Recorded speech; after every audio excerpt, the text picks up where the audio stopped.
شهادة أشهد أن لا إله إلا الله وحده لا شريك له وأشهد أن محمدا عبده ورسوله. السلام عليكم ورحمة الله وبركاته. الحمد لله والشكر لله على نعمة الإيمان والإسلام وكفى بهما نعمة. الصلاة والسلام على أشرف الأنبياء والمرسلين Sayyidina Maulana Muhammad wa ala alihi washabihi ajma'in, amma ba'd. Alhamdulillah, kita sambung lagi pengajian ilmu tauhid kitab Sahratul Murid pada muka surat 6 dengan izin Allah Subhanahu wa taala, dan kita dah sampai pada baris yang ketiga daripada atas. Qala musannif rahimahullahu taala wa nafa'ani iyaya wa iyyakum bi ilmihi wa barakatuh. Dan hukum itu terbahagi kepada 3 bahagi. Jadi kita dah selesai membicarakan mukadimah tentang fadilat ilmu, dan kita sekarang ni nak masuk kepada pengertian hukum, ya? Pengertian hukum. Dan bila nak masuk saya belajar ilmu tauhid sifat 20 ni, dia kena faham tentang hukum akal, hukum syarak dan hukum adat. Maka dia kata, dan hukum itu, arti hukum mengisbatkan sesuatu atau nak nafi sesuatu. To affirm and to negate, nak tetap atau nak nafi. Itu nama dia hukum.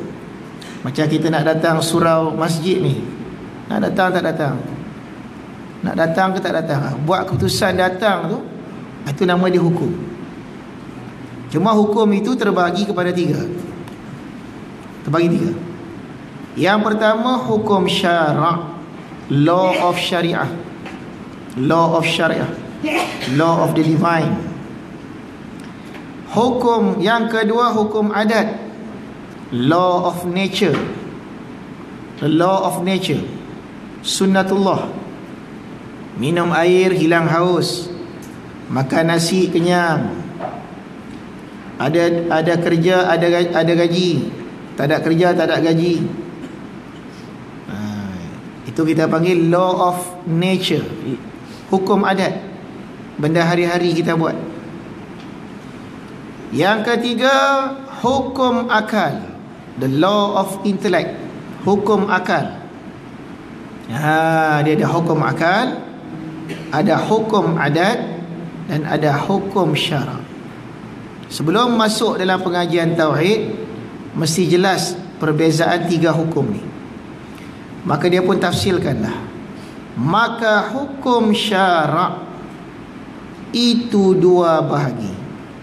Maka hukum syarak ni hukum yang datang daripada Allah, hukum tentang perintah dan larangan. Ya, ta'rif hukum syarak tu, khitabullah al-muta'alliqu bi af'alil mukallafin.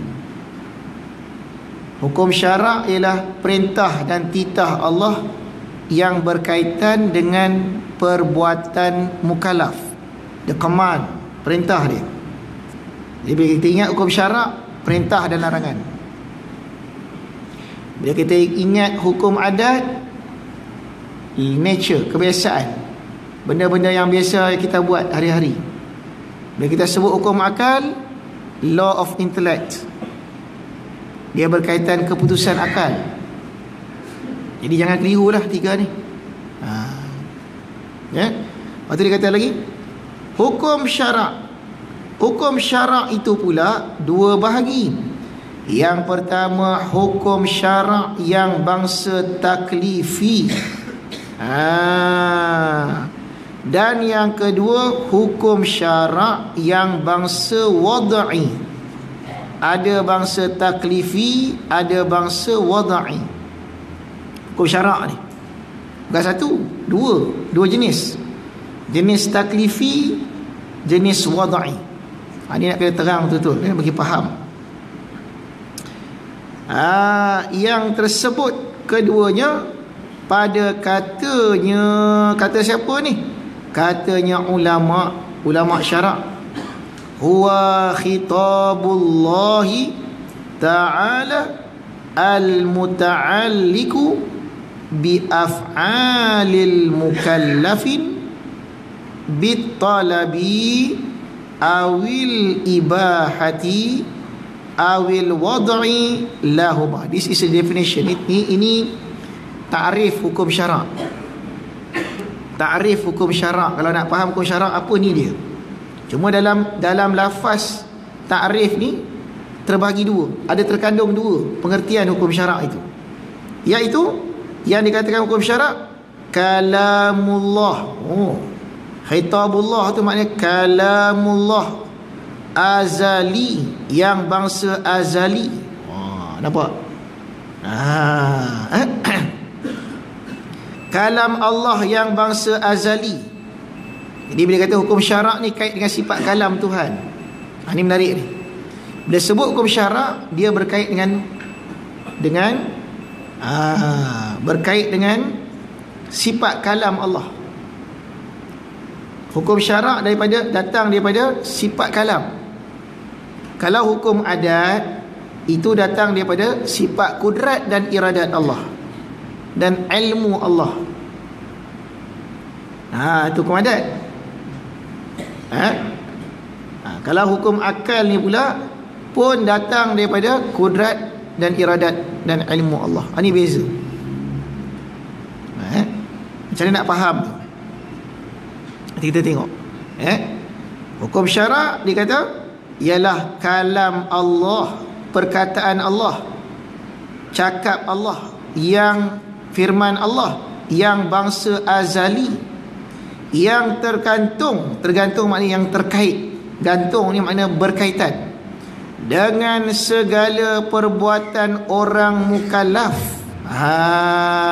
Perbuatan orang yang sudah baligh, sudah berakal, sudah sampai seruan, cukup panca inderanya, itu mukallaf. Jadi hukum syarak ni kalam Allah yang bersangkutan dengan perbuatan mukallaf. Misalnya, kalau kita cakap bohong, apa hukum? Kalau kita hati dengki, apa hukum dia? Itu maknanya apa hukumnya, mana apa kata Allah? Apakah Allah setuju atau Allah larang rasa dengki ni? Ada juga hukum yang berkaitan dengan perbuatan dia. Dia mencuri, apa hukum dia? Dia semayang, apa hukum dia? Perbuatan mukallaf. Berkaitan dengan perbuatan itu. Apa yang dia cakap, apa yang dia buat, itu kita kata perbuatan mukallaf. Dengan apa surat itu? Dengan dituntut untuk buat atau dituntut tinggal, atau ibahah makna harus, mengharuskan. Di perintah Tuhan ni ada dua jenis. Kadang-kadang Allah menuntut kita sesuatu. Allah tuntut makna Allah perintah, suruh buat tu, suruh tinggal ni. Kadang-kadang Allah bagi pilihan, harus makan, minum, tidur. Itu kita kata ibahah. Dengan dihantarkan, ini hukum wad'i ni, dengan dihantarkan bagi keduanya. Dengan dihantarkan, dengan adanya hukum wad'i, susunan bagi keduanya, maka masuklah dalam kata dituntut itu. Bila kata tuntut, ada 4 perkara. Yang pertama wajib, yang kedua sunat, yang ketiga haram, yang keempat makruh. Nampak tak? Jadi kita faham sekarang ni apa yang sebenarnya nak diterang ni. Sebab maksud daripada pelajaran tentang pembahagian 3 hukum ni, jangan kita ingat hukum akal ni termasuk hukum syarak. Hukum akal dengan hukum adat dia lain daripada hukum syarak.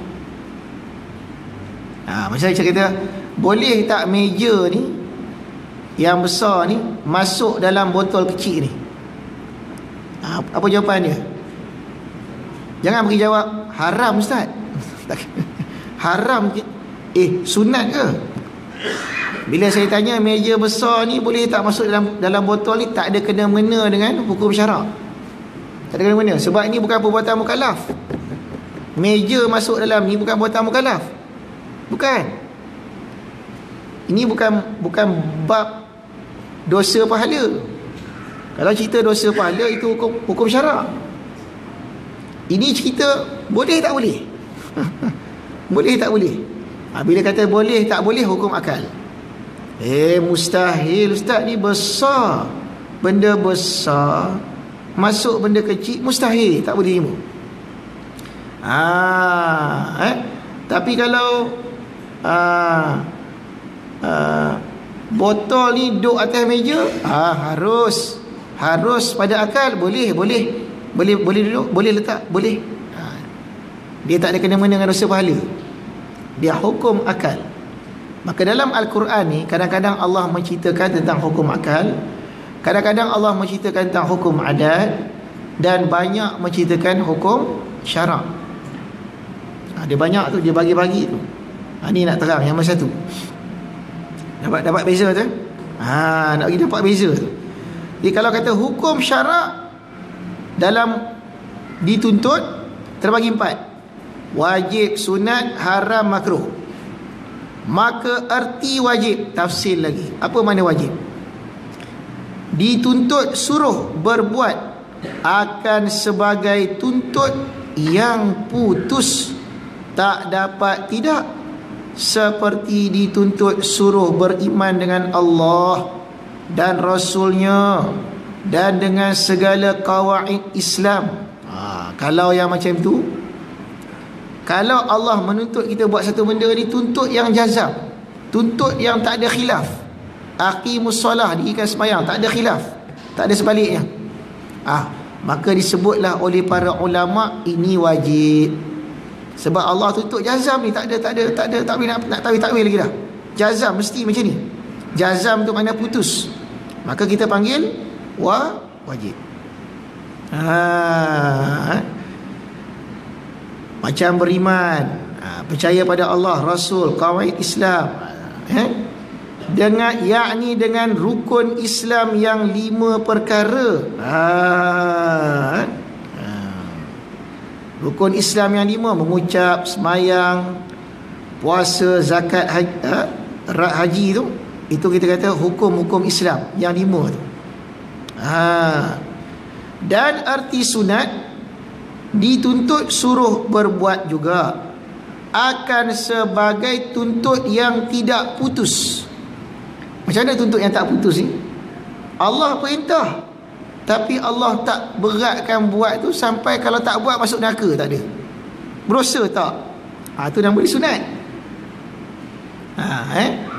Jadi nak menentukan mana wajib, mana sunat ni, sedangkan dua-duanya dituntut, itulah peranan ulama mujtahid mutlak. Mereka lah yang mengkaji.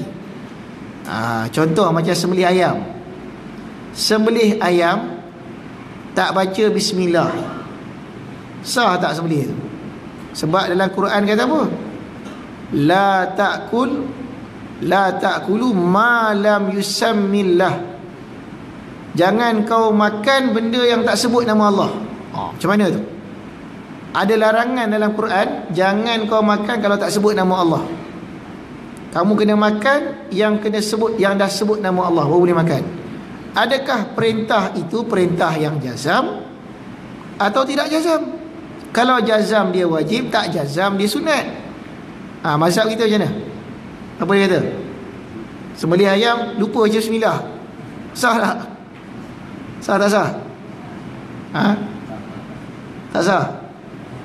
Tak sah? Tak pernah terlupa. Mazhab Syafi'i makruh baca bismillah tu sunat. Apa sebab? Kata Imam Syafi'i, sebab Nabi SAW menyatakan kita juga harus makan sembelihan ahlil kitab.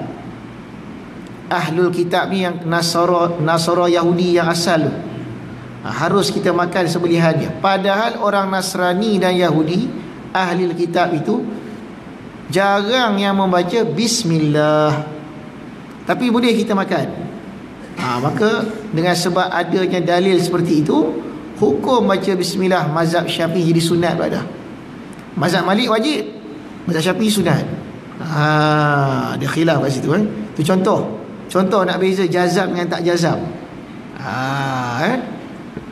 Tapi orang sekarang ni bukan masalah tu, bukan masalah sembelih ayam baca bismillah tak bismillah.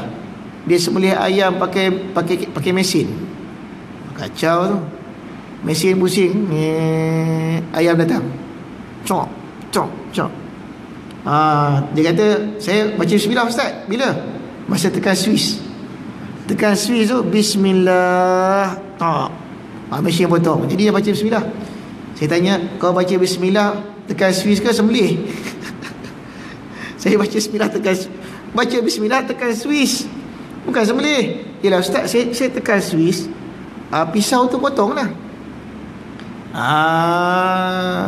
Jadi yang sembelih itu pisau yang bergerak tu ke awak yang sembelih? Saya lah, saya tekan Swiss. Awak tekan Swiss. Cuba tekan 10 kali. Betul tak kepala tu? Apa kata Allah Subhanahu Wa Taala dalam Al-Quran? Ma zakkaitum, makanlah kamu. Ma zakkaitum, zakka tu fi'il madi, fi'il, barang yang kamu sembelih. Kita hanya boleh makan barang yang kamu tu manusia tu, bukan mesin. Tak boleh ganti mesin, ganti orang mana boleh. Dia haram lah sembelih pakai mesin itu. Contoh saya buat ni, hukum syarak. Kena hati-hati lah. Jadi kalau tuntut yang putus, dia jadi wajib. Tuntut tak putus, dia jadi sunat. Seperti tuntut suruh semayang sunat subuh umpamanya. Semayang sunat subuh, apa kata Rasulullah SAW? Rak'atul fajri khairun minad dunya wa ma fiha. Semayang 2 rakaat fajar sunat subuh lebih baik daripada dunia dan isinya. Besar. Tapi Rasulullah tak pernah pula kata kalau siapa tak sembahyang sunat subuh berdosa, haram. Maka jadilah sunat. Sunat.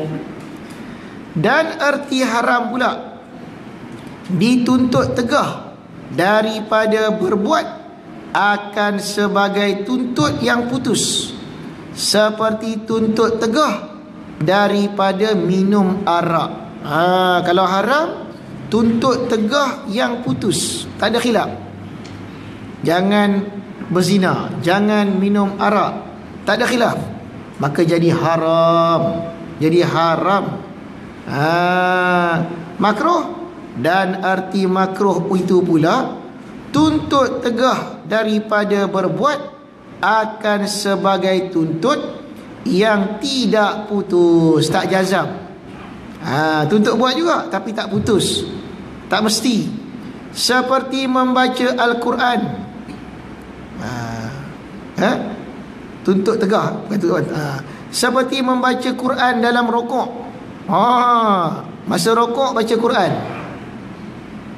Masa orang baca Quran dia masa berdiri, dia baca Quran masa tengah rokok. Haram tak? Tak haram, makruh.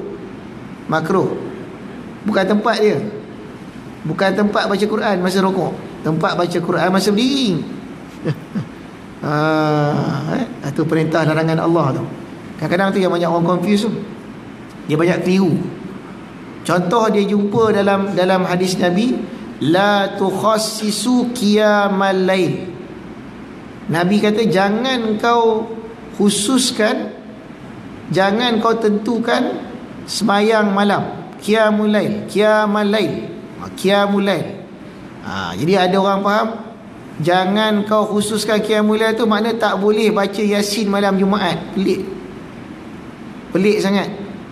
Kenapa? Kerana yang Nabi larang tu jangan sembahyang tahajud pada malam-malam tertentu sahaja. Kalau buat macam tu makruh. Nabi larang Nabi tu tak jazam, tak sampai tahap haram tu. Makruh. Kalau nak semayang tahajud, jangan pilih-pilih hari. Malam Jumaat rajin semayang tahajud, bulan puasa penuh, lepas bulan puasa terbongkar. Makruh buat macam tu. Khususkan qiyamul lail pada malam-malam tertentu. Tak ada pula Nabi larang menentukan baca surah-surah tertentu di malam-malam tertentu. Tak ada. Malah ada anjuran-anjuran daripada Nabi SAW. Baiklah Ustaz, dia pun tanya lagi, tapi bukankah Nabi suruh baca surah Al-Kahfi? Tak sebut pun surah Yasin. Macam mana nak jawab tu? Banyak orang tanya soalan tu. Malam Jumaat dia tanya, Ustaz, mana afdal? Nak baca surah Al-Kahfi ke nak baca surah Yasin? Surah Kahfi hadis sahih. Surah Yasin tak ada hadis. Dia nak jawab tu. Sebelum saya jawab tu, saya tanya dulu. Saya nak tanya, kalau saya mulakan pengajian ni, tuan-tuan kata, Ustaz, tolong doa sikit Ustaz, kita nak mula mengaji dah ni, doa sikit. Saya pun baca doa, Allahumma barik lana fima razaqtana wa qina azabannar. Salah tak? Salah tak? Tak salah kan? Tapi tak kena. Contohnya baca Quran tengah rokok tak kena. Baca Quran tengah rokok tak kena. Baik, kenapa orang-orang Melayu kita, ulama-ulama kita baca Yasin malam Jumaat? Kenapa tak baca surah Kahfi? Baik, apa fadilat Yasin? Apa fadilat Yasin? Menyampaikan hajat. Menyampaikan hajat. Yasin 5 quri'alah. Yasin untuk apa hajat kita? Orang barang hilang, Yasin. Susah, Yasin. Kematian, Yasin. Yasin ni dia ikut apa niat? Makbul doa dengan Yasin. Ya. Macam mana bila nak makan baca Allahumma barik lana, bila nak berhajat baca Yasin. Tak ada pula saya berhajat besar saya baca surah Al-Kahfi. Seolah-olah nak belajar baca Allahumma barik lana. Tak kena lah. Bukan salah, tak kena. Baca surah Al-Kahfi tu, dia punya fadilat mendapat kelebihan Jumaat.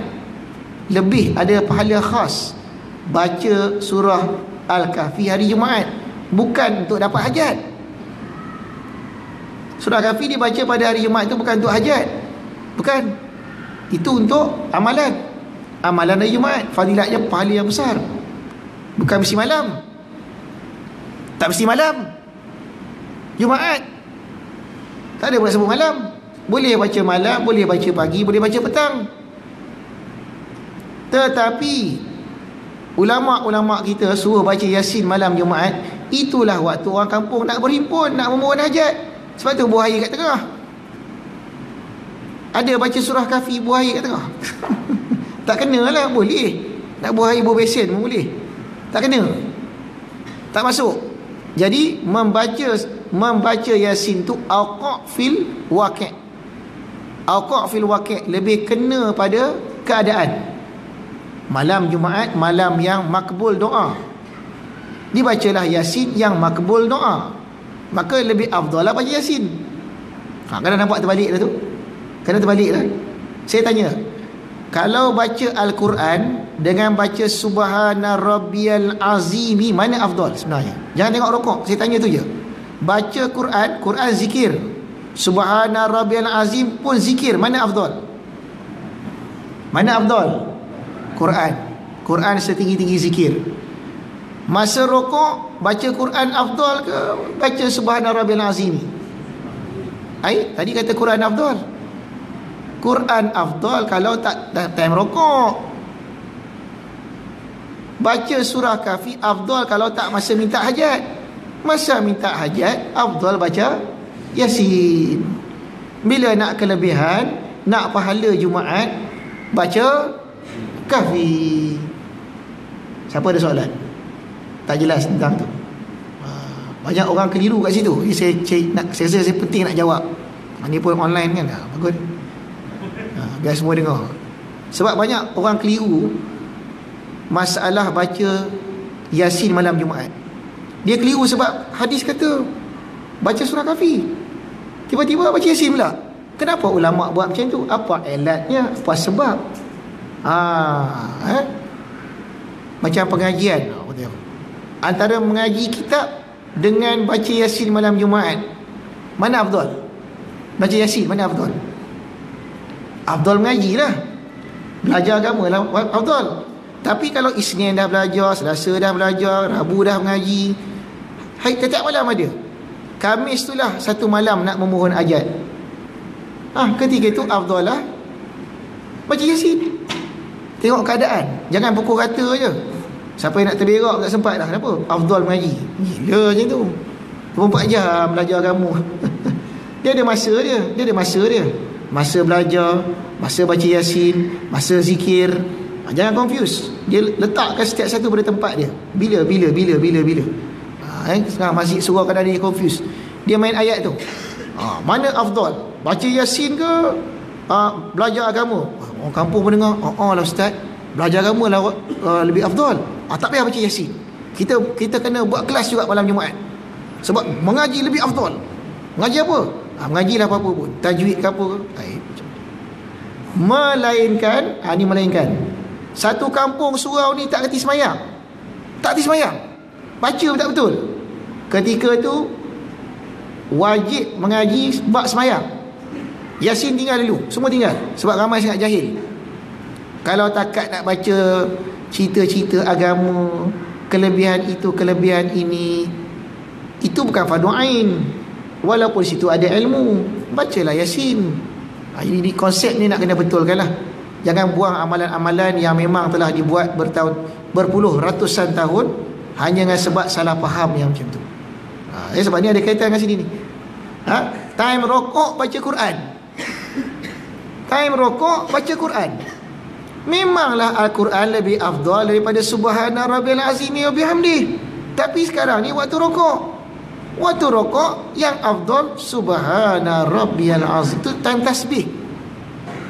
Tempat tasbih itu, tempat dia. Malam Jumaat tu time untuk minta hajat. Waktu minta hajat tu bacalah surah Yasin beramai-ramai. Al-Kahfi bacalah sendiri. Kat rumah bacalah. Apa masalah dia? Ada soalan? Keliru kat situ. Ada siapa keliru? Dia bab hukum syarak ada keliru. Jelas. Kalau ada orang tanya, itulah jawapan dia. Boleh jelaskan balik pada orang? InsyaAllah ustaz, saya faham, nak cakap tak boleh. Dia banyak macam tu. Saya faham ustaz cakap, ustaz, saya faham sangat, tapi nak cakap tak boleh. Dia jadi apa? Macam Nabi lah. Tabligh tak boleh, tak kerti nak sampaikan untuk sendiri je. Jadilah kalau boleh sampaikan. Baik. Jadi kedudukan makruh dan haram macam tu. Haram kalau jazam, maknanya bila kata jazam ni ada satu nas Quran dan hadis, nas yang tak boleh tolak. Nak tolak tak boleh dah. Maka nama dia haram. Tapi kalau masih ada khilaf, mungkin ia mungkin tidak, maka nama dia makruh. Macam kita bicara masalah rokok hari itulah. Apa beza rokok dengan racun? Sama-sama membinasakan, tapi apa beza? Racun kalau diminum pada adatnya, tak payah satu botol, satu gelas pun cukup, mati. Tak percaya? Cuba. Mati. Tapi kalau rokok, kadang-kadang 10 kotak tak mati-mati. Ada yang panjang umur apa dia? Yang teruk, yang tak isap rokok kena bau asap rokok. Jadi sekarang ni rokok tak confirm mudarat sampai mati tu tak confirm. Racun confirm, maka racun haram, rokok makruh di sisi ulama fiqh. Tapi di sisi ulama tasawuf, rokok haram. Sebab bau busuk melarikan malaikat dekat. Susah rahmat nak masuk. Ustaz, sekarang tak ada bau ustaz, wangi ustaz, isap vape. Apa pula? Tu macam mana ustaz? Bau dah tak ada. Tak tahu nak jawab. Jawab sendiri lah. Kita bagi kat dia elat itu juga. Nampak? Ni hukum, itu hukum fiqh. Itu hukum fiqh. Dan yang kelima, ibahah, iaitu barang yang diharuskan oleh syarak pada berbuat atau meninggalkan. Kalau suatu perkara itu syarak kata boleh nak buat boleh, tak buat pun tak apa. tak ada masalah. Dengan ketiadaan berat salah satu daripada yang lain. Tak ada berat pada haram, tak ada berat pada harus, berat pada wajib. Seperti memakan roti atau memakai kain benang, atau nak meninggalkan keduanya. Tak ada hukum. Makan roti tak ada hukum. Pakai kain benang, tak pakai kain, pakai kain. Tak ada perintah larangan yang memberatkan belah wajib atau belah haram, tak ada. Maka nama dia harus. Ini hukum taklifi. Kemudian dan yang wajib itu diberi pahala atas mengerjakan dia dan seksa atas meninggalkan dia, yang seperti sembahyang 5 waktu dan puasa Ramadan. Jadi yang tadi itu dari sudut wajib dengan tak wajib, sunat ataupun tak sunat, makruh, harus. Kemudian ada satu sudut pula yang wajib ni berarti diberi pahala, kalau tak buat diseksa. Itu wajib. Sunat, dan yang sunat itu diberi pahala atas mengerjakan dia dan tiada diseksa atas meninggalkan dia, seperti semayang sunat duha. Titik. Kadang-kadang saya fikir, dulu saya pernah fikir, kenapa Allah Ta'ala nak buatkan satu ibadat itu wajib dan ada ibadat sunat? Lama saya fikir tu, apa hikmah Tuhan buat ibadat ni ada wajib, ada sunat? Kita tahu dah Tuhan ni ada perkara Tuhan mesti kita suruh buat, ada yang. Sedangkan semua perintah dan larangan Allah tu berdasarkan kasih, rahmat, berdasarkan hikmah, hakim Allah. Saya tak tahu jawapan ni. Saya terfikir, kenapa Allah Ta'ala mewajibkan certain semayang dan mensunatkan sebahagian semayang? Kenapa Allah wajibkan puasa Ramadan dan Allah sunatkan puasa-puasa yang lain? Kenapa Allah haramkan ini tapi Allah kata makruh pula yang ini? Kenapa? Jawapan tu baru saya dapat bila saya jadi mudir madrasah. Baca kitab tak dapat. Bila saya mengajar, bila saya wajibkan pelajar-pelajar ni berhimpun dalam masjid untuk semayang. Bila saya tak wajibkan, tinggallah 3-4 orang. Tak wajib. Tak wajib mana kalau tak datang semayang jemaah, tidak di rotan. Kalau semayang tak dapat apa-apa pun, macam tu saja. Alamatnya tinggal seorang lah semayang. Bila kita tekan peraturan tu, penuh je. Penuh sah. Penuh. Lama disebabkan dah biasa, dah rajin pula semayang sunat. Dah berserban pula budak ni, dah elok dah. Rupa-rupanya wajib ni makna keras. Wajib tu keras. Buat pada tawat dosa, seksa. Adalah seperti tali-tali, rantai-rantai rahmat Allah yang mengepung dan menarik kita kepadanya. Kita kena nampak macam tu. Bila Allah perintahkan kita wajib, kita kena nampak ini satu kepungan Allah nak menghalau kita ni, kepung kita ni masuk dalam rahmat ni. Sebab kita sendiri tak boleh. Kita kalau dipilih, kalau lah sembahyang subuh tu sunat, saya tanya Pak Imam agak-agak dah, kalau sembahyang subuh tu sunat, boleh sembahyang, boleh tak sembahyang? Agak-agak berapa orang sembahyang? Agak-agak berapa orang? Asyik baiklah wajib.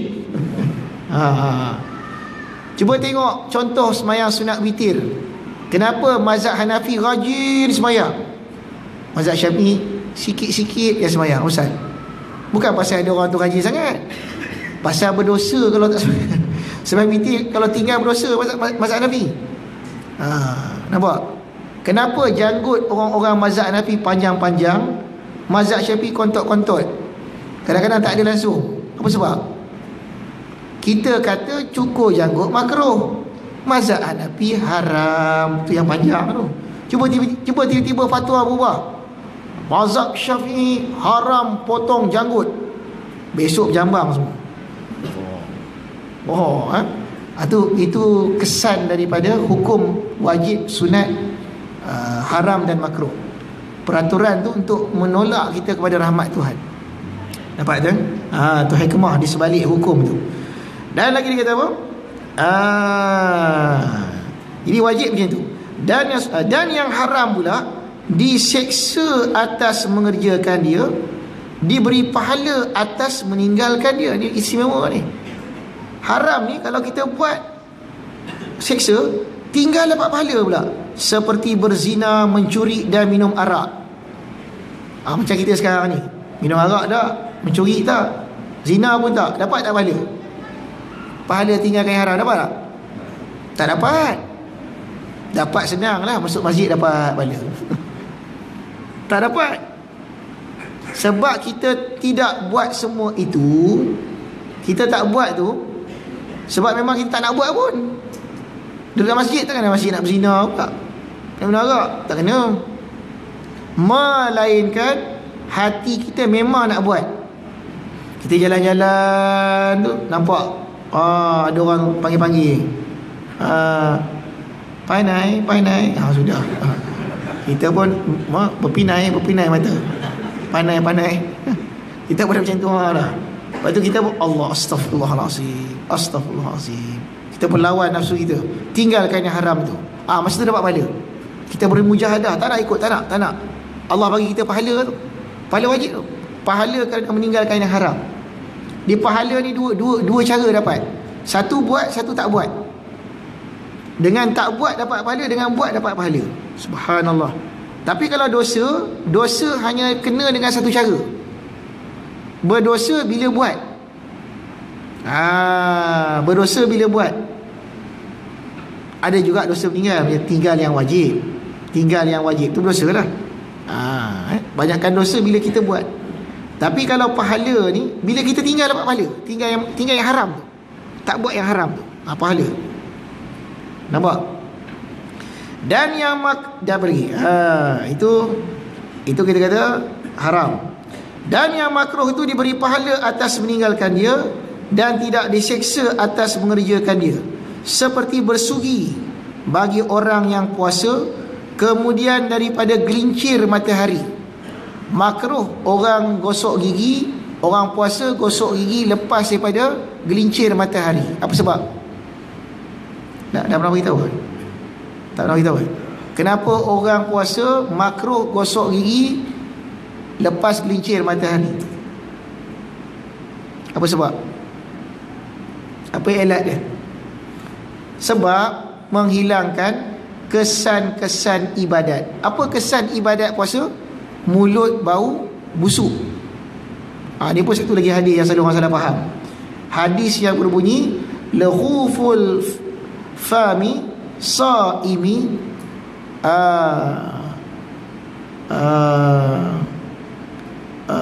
khairun minal misk, atyabu minal misk, atyabu minal misk. Kata Allah Subhanahu wa taala, bau mulut orang yang berpuasa lebih harum di sisi Allah daripada bau minyak wangi, kasturi. Nak dengar hadis tu kan? Haji faham macam mana Haji sebelum ni? Apa maksud mulut orang puasa lebih bau harum daripada minyak wangi? Bila pula mulut kita bau harum pula, busuk dia, macam ni. Macam mana faham? Selama ni faham macam mana? Selama ni kita faham macam mana? Mulut orang puasa ni lebih harum daripada minyak wangi kasturi. Faham macam mana? Mungkin tuan-tuan faham, kita je bau busuk, Tuhan bau wangi. Mungkin kita faham macam tu. Minyak wangi, mulut busuk. Tapi Allah kalau bau mulut orang wangi, busuk ni wangi. Mungkin faham macam tu kan? Salah faham macam tu. Salah faham macam tu. Yang faham betulnya, mulut orang yang berbau busuk disebabkan tak makan. Bila tak makan dia busuk. Lebih harum tu maknanya lebih Allah redha, lebih Allah kasih. Nak banding dengan pakai minyak wangi semayang jemaah. Kan ada lain tafsir tu. Pergi semayang jemaah pakai minyak wangi, sunat. Suka Allah Ta'ala wangi kan. Tapi walaupun sewangi mana minyak wangi kita pakai tu, lebih Allah kasih busuknya mulut dengan sebab berpuasa tadi. Tiba-tiba kita pergi gosok gigi, hilangkan bau busuk tu, hilanglah kesan ibadat tu. Itu yang makruh. Itu yang makruh.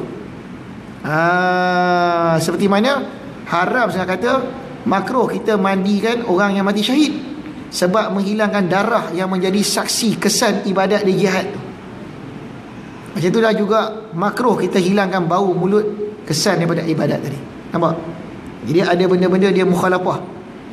Sama macam orang pergi haji, pakai minyak rambut afdal ke biar dia kusut pasai sebab duduk dalam ihram berhari-hari? Lebih afdal kusut masai kesan ibadat. Tapi jangan pula datang surau ni busuk je, gigi tak gosok, rambut kusut masai. Apa ni? Ustaz cakap Tuhan lebih kasih kusut masai, lebih kasih mulut tak berbau. Itu time puasa. Lepas maghrib nak puasa apa dah, gosok lagi gigi tu. Nampak? Itu kata tu kena faham, kena mengaji lah. Kena ada tok guru nak faham tu. Tak boleh faham sendiri, salah faham nanti. Dan lagi dia kata apa? Dan yang harus pula tidak diberi pahala dan tidak diseksa atas mengerjakan atau meninggalkannya seperti makan dan minum. Maka 5 perkara tersebut itu dinamakan hukum syarak yang taklifi. Dan adapun hukum syarak yang wad'i, maka iaitu 5 perkara pula, iaitu syarat, manik, sebab, sah dan fasid. Fasid makna batal. Dan makna wad'i itu menghantar oleh syarak akan tanda atas tiap-tiap suatu hukum daripada segala hukum taklifi yang 5 itu dengan 5 hukum wad'i. Apa maksud tu? Maknanya tiap-tiap satu hukum wajib ada sebab wajib, ada syarat wajib, ada manik wajib, ada sah, ada batal. Sunat pun ada sebab sunat, ada manik yang menegah daripada sunat, ada syarat nak dapat pada sunat tu, ada pula sah dan ada batal. Setiap satu hukum ada 5 hukum wad'i. Apabila dipukul pada didarabkan 5 kepada 5, jadilah 25. Jadilah hukum syarak 25. Hukum taklifi ada 5, wajib, sunat, makruh, haram, harus. Hukum wad'i pun 5, sebab, syarat, manik, sah, batal. 5 kali 5 25. Itu kata ada 25 hukum syarak. Maka misal, wallahu a'lam. Buka kitab satu lagi, Hidayatus Salikin.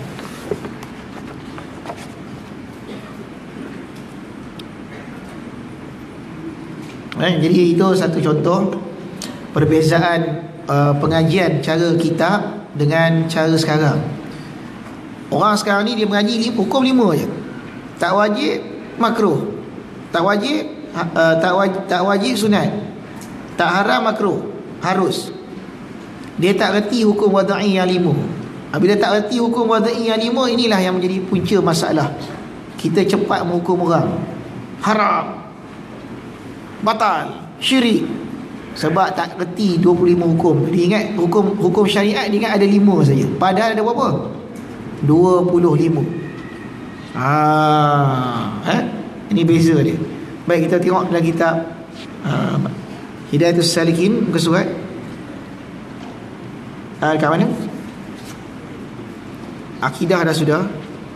Ta'at yang zahir dah sampai mana tu?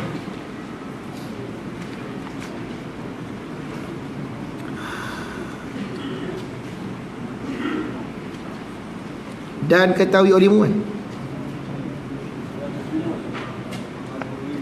Tulisannya dan ketahui olehmu.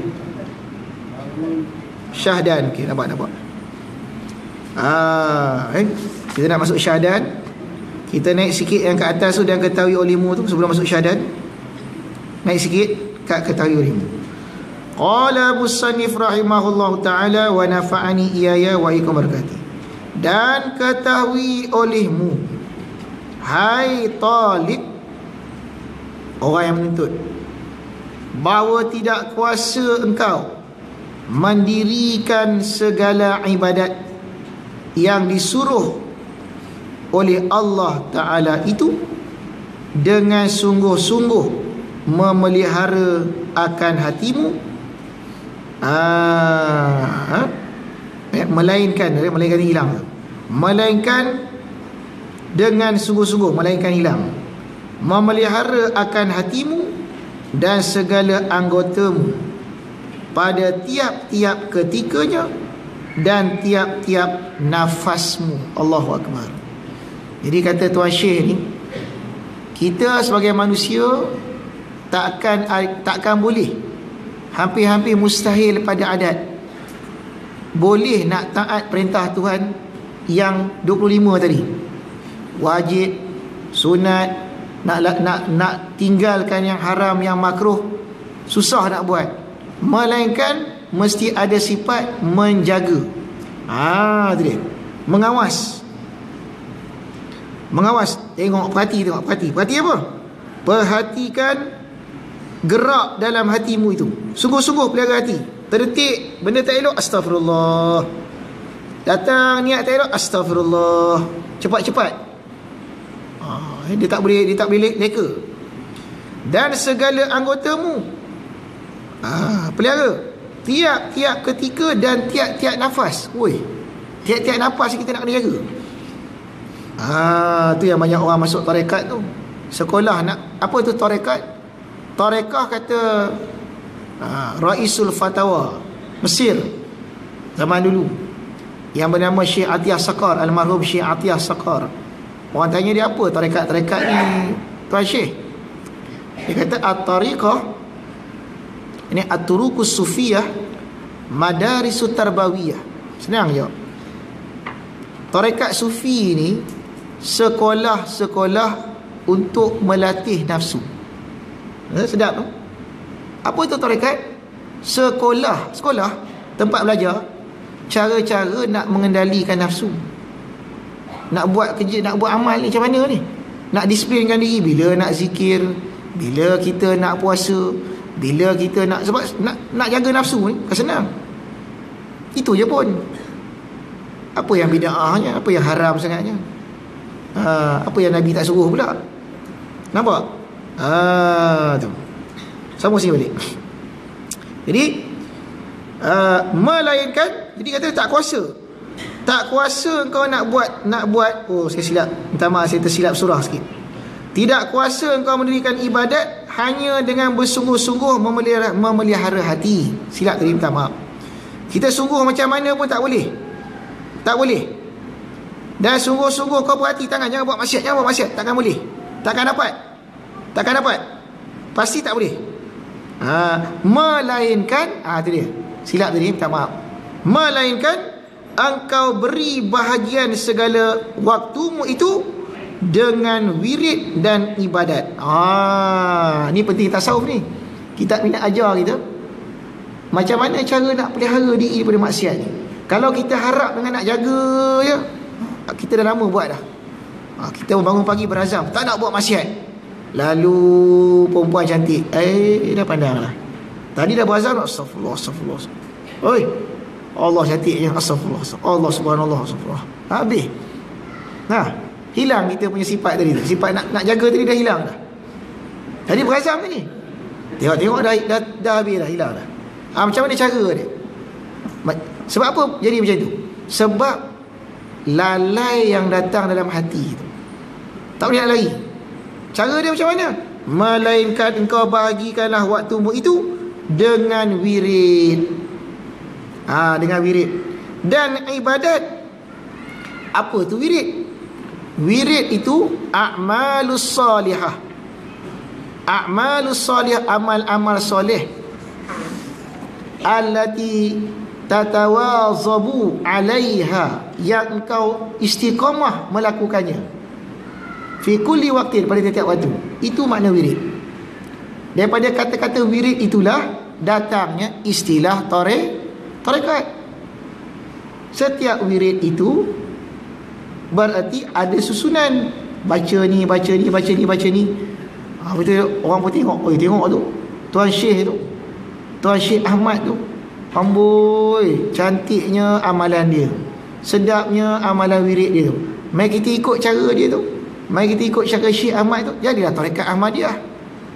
Amboi, sedapnya zikir Syekh Bahauddin Naqsyabandi ni. Baguslah cara amalan dia, nak ikutlah. Nampak elok lah, ada kesan. Kita ikut cara dia lah, jadilah tarekat Naqsyabandiyah. Itu saja. Semua tu datang daripada Nabi SAW. Itu cerita dia tu. Jadi bukan benda yang asing pada agama kita, bukan satu benda yang asing. Malah itulah yang disuruh oleh Nabi SAW, mengekalkan wirid, beramal dengan berterusan. Pada pagi hinggalah petang, maka engkau ingatkan pada tiap-tiap waktumu akan segala ibadat yang disuruh Allah, maka engkau kerjakanlah akan dia. Macam kita baca kitab ni, nak ajar ni. Pagi nak baca apa, tengah hari nak baca apa, petang kan nak baca apa pula, nak buat macam mana. Syahdan, apabila engkau bangun daripada tidur, dah start dah, bangkit je tidur, maka hendaklah engkau bangun dahulu daripada terbit fajar, sebelum matahari terbit. Dan adalah pertama-tama berlaku dalam hatimu dan lidahmu itu bila bangkit saja tidur, apa nak buat? Zikrullah. Jangan bangkit-bangkit, lampu ni lampu, jangan. Bangkit-bangkit, lampu ni lampu. Baca doa dulu, lampu pula lah. Jangan buat apa tu, bangkit saja, doa dulu. Zikir yang betul, baca apa dia? Bangkit, nak zikir, apa nak baca? Maka baca olehmu pada ketika itu, ikut saya baca, Alhamdulillahilladzi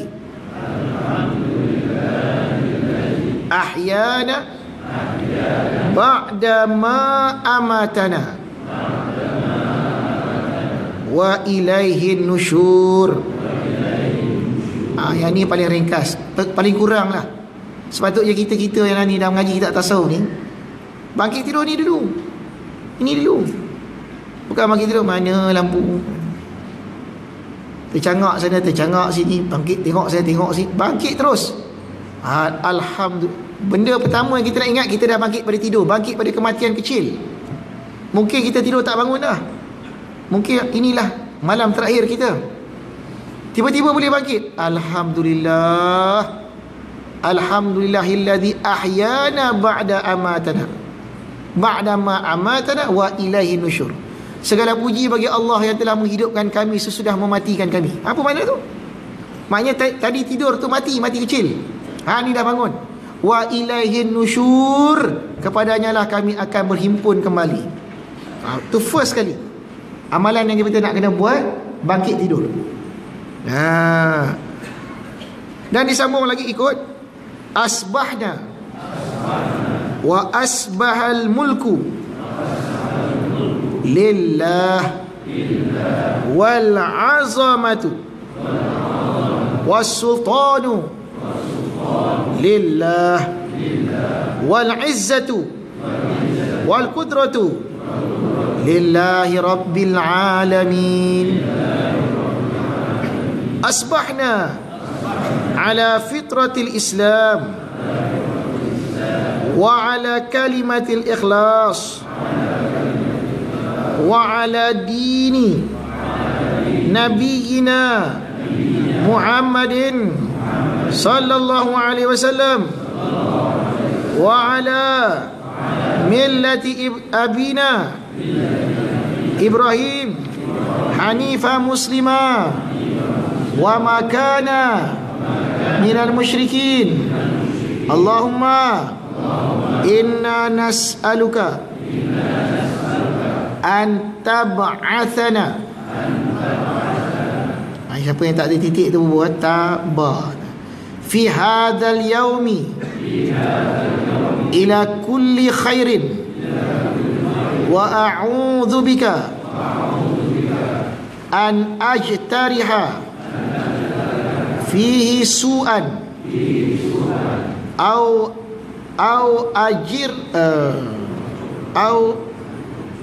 ajurruhu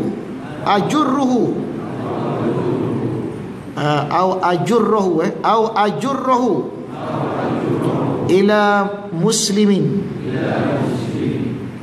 Allahumma bika asbahna wa bika amsayna. Itu apa tu? Wa bika nahya wa bika nahya wa bika namut wa ilaikan nusyur. Nas'aluka khaira hadzal yaumi wa khaira ma fihi wa na'udzu bika min syarri hadzal yaum wa syarri ma fihi. Ini doa yang lengkap yang diajar oleh Nabi SAW, yang ada Kitabul Azkar Imam Nawawi, dan ada beberapa doa bangun tidur lagi. Tak kisahlah mana-mana ini paling kurang yang pendek itulah. Tapi kalau bagusnya kita catat balik ni, kita jadikan amalan. Bangkit tidur, perkara pertama kata Imam Ghazali yang kita kena ingat zikrullah. Lepas tu awal hari, asal mula nak melangkah, nak bangun tu apa nak buat? Zikir dulu. Ini zikir lah, doa ni ya. Yang makna doa ni subhanallah, alhamdulillah, asbahna, berpagi-pagilah kami, wa asbahal mulku, berpagilah kerajaan milik Allah, dan kebesaran dan kesultanan bagi Allah, dan kemuliaan dan kudrat bagi Allah Rabbil Alamin. Asbahna, jadilah kami di atas fitrah Islam, dan atas kalimat ikhlas, dan atas agama Nabi kami Muhammad sallallahu alaihi wasallam, dan atas millah agama bapa kami Ibrahim, hanifan, cenderung lagi menyerahkan diri, dan tidaklah kami pada orang musyrik. Ya Allah, ya Tuhan kami, bangkitkanlah kami pada hari ini kepada sekalian yang baik-baik. Wa a'udzubika, aku berlindung dengan Engkau bahawa aku mengerjakan su'an yang tak baik. Wa ajurru, dan aku telah membuat tak baik pada hari ini kepada seorang Islam. Ya Allah, dengan Kaulah kami berpagi-pagi, dengan Kaulah kami berpetang-petang, dengan Kaulah kami hidup, dan dengan Kaulah kami mati.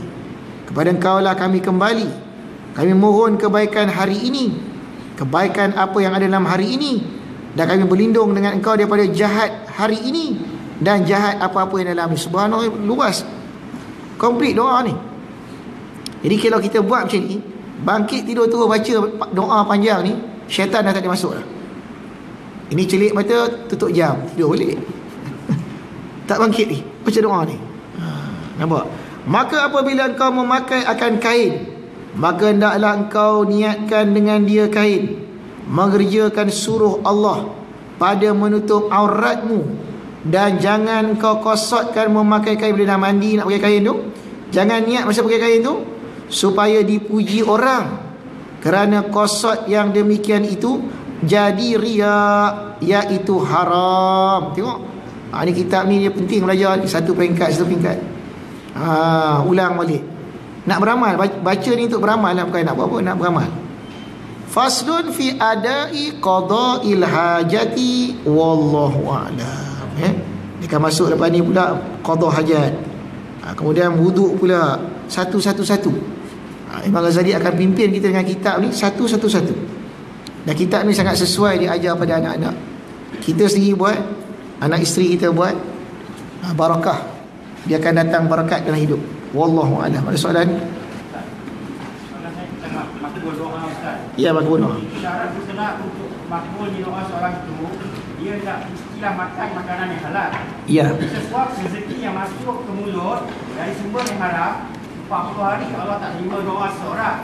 Soalan saya Ustaz, boleh tak Ustaz terangkan apa maksud 40 hari doa Allah tak terima? Atau sebab kerana sesuap rezeki yang masuk dari sumber yang haram Ustaz? Betul. Itu hadis sahih tu kan, dalam hadis Arba'in hadis 40. Seorang yang berdebu-debu berdoa, rambut dia berdebu, kusuk masai, dia berdoa mohon Rabbu, padahal pakaiannya pakaian yang haram, minumannya minuman haram, makanannya haram. Macam bagaimanalah Allah Ta'ala nak terima sesuatu yang dalam keadaan haram, tubuh badan yang haram, yang tumbuh daripada makanan dan tumbuh pakaian yang haram tu. Kerana Allah Ta'ala, innallaha tayyibun la yaqbalu illa tayyiba. Allah Ta'ala tu satu zat yang maha baik, maha elok, dan dia tak terima melainkan satu yang elok juga. Sesuatu yang keji, khabith, Allah tak terima. Dia termasuk benda khabith, keji ni, keji pada makna ni, keji pada makna makanan yang haram ni ditumbuh jadi daging yang haram. Jadi kenapa 40 hari? Kenapa 40 hari? Apa hikmah 40 hari? Kalau tanya kenapa, saya tak ada jawab. Apa hikmah boleh jawab. Apa hikmah 40 hari? Kerana 40 hari ni pada ghalibnya makanan yang kita makan tu dah jadi darah, dah jadi daging, dia dah habis dah. Bahagian ni dah tak ada dah. Dah selesai dalam tempoh 40 hari.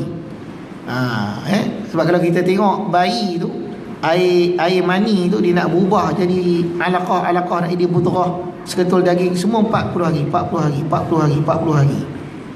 Maknanya memang secara sunatullah 40 ni adalah cara Allah tak ukuran. Ni yang nak cakap ni panjang itu ni. Allah Subhanahu Wa Taala, salah satu nama Allah Ta'ala Al-Hasib, Tuhan yang maha menghitung. Selalu orang bila sebut nama Al-Hasib ni, dia kira Al-Hisab, hari perhitungan pada hari kiamat. Sebenarnya tak, bukan macam tu. Al-Hasib ni artinya Allah yang menghitung setiap kerja dia buat. Setiap benda Tuhan buat, dia ada hitungan dia. Dia ada period, sebab dia intelligent design. Dia bukan sembrono. Tak ada satu bayi ni dia lahir, dia jadi darah jadi 30 hari, tak ada. Dia mesti 40 hari. Mesti 40. Dia memang ada rahsia dia tu. 40 baru jadi. Begitu juga benda haram, bila dah masuk dalam badan kita ni, biasanya proses tu 40 hari baru dia hilang. Lepas tu 40 hari. Dan benda yang sangat menarik yang saya suka sekali, pasal kenapa puasa 30 hari, paling kurang 29. Apa sebab? Apa hikmah? Kenapa 30 hari baru ada kesan menjadi orang takwa? Kutiba alaikumusiyam kama kutiba alal ladzina min qablikum la'allakum tattaqun. Jadi maksud daripada puasa ni nak takwa. Maknanya kalau orang tu puasa 30 cukup, dia akan dapat kesan takwa. Itu pun saya tak tahu jawapannya, tak tahu hikmah dia. Sampai satu hari seorang engineer yang buat bangunan ni beritahu saya. Dia kata, Ustaz, dalam ilmu engineering, ilmu pertukangan, construction, kontraktor tahu lah, kalau kita nak adukkan antara simen dengan tanah, kita nak buat tiang, kita aduk, tempoh paling sesuai nak buka tu berapa hari? Maknanya betul-betul chemical dalam tu dia dah bercantum betul, simen semua tu cantum, tak ada masalah dah. Buat bangunan macam mana atas tu pun okey. Berapa hari? Berapa hari? Betul-betul kalau orang belajar betul berapa hari? Dia campuran tu, kita pakai yang chemical punya simen tu, kita kena biar berapa hari baru betul-betul dia tak ada retak. 28 hari, 28 days. Saya bila dengar tu, subhanallah, benda yang beku ni, bila dikira oleh orang-orang yang profesional, dia kata besi, simen apa semua, dia akan betul-betul bercantum simen dengan tu, dia kena makan 28 hari, jangan kurang. Kalau nak betul-betul lah, ada yang 14 hari tu yang roboh banyak tu. Kenapa 28 hari? Subhanallah. Maknanya pada sudut itu kita apa kita nampak? Siapa yang menjadikan 28 hari itu? Kira-kira 28. Puasa paling kurang 29, lebih sehari. Kena lebih kan? 30 atau 29 baru terbentuk. Bukan takat orang je, simen pun kena 28 hari. Subhanallah. Nampak aturan Tuhan tu? 40, 29. Dia kiraan tu itu menceritakan sifat Tuhan Al-Hasib, Tuhan yang menghitung. Wa ja'alna kulla syai'in muqtadara. Muqtadara. Dalam surah Al-Kahfi ada sebut, kami menjadikan tiap-tiap sesuatu tu ada ukuran. Ada ukuran dia. Kita fikir ukuran yang mana tu? Rupanya alam ni semua boleh ukur. Allah tak tinggalkan satu benda pun dalam dunia ni sebagai bukti wujudnya diri dia. sebagai wujud dirinya yang Al-Hakim, yang bijaksana. Orang kalau bijak, dia buat semua ada ukuran. Kalau kita masuk masjid ni, tiang ni sikit sebelah. Ni apa sikit sebelah Ustaz? Haji, ini tiang ni sengit, yang sana sengit ke sana pula. Boleh kita jawab, ini passion baru Ustaz? Boleh jawab macam tu? Tak ada orang ini tak reti buat ni. Tapi kalau kita masuk, Masya Allah, tepatnya ukuran ni, pandainya tukang ini, bagusnya buatannya itu. Seperti itulah kalau kita kaji alam ni, kita akan nampak Allah Subhanahu wa ta'ala Al-Hasib, Al-Qadir, Al-Hakim. Dia kira macam tu. Wallahu a'lam. Sebab tu dia ada bilangan tu. Lepas tu kalau orang keluar tabligh pun, dia ada bilangan dia tu, 3 hari, 40 hari, 4 bulan. Itu semua mengikut aturan-aturan yang telah disusun oleh Allah Subhanahu wa ta'ala untuk alam, simen, batu, orang sama aja. Wallahu a'lam. Ada soalan ni? A'udzubillahi minasyaitonirrajim. Bismillahirrahmanirrahim. Alhamdulillahirabbil alamin. Hamdan yuwafi sultani wa bihi qulubana wasta'an asrarana wa syal bi i'tibari afkarana wa sallallahu alaihi wasallam. Alhamdulillahirabbil alamin.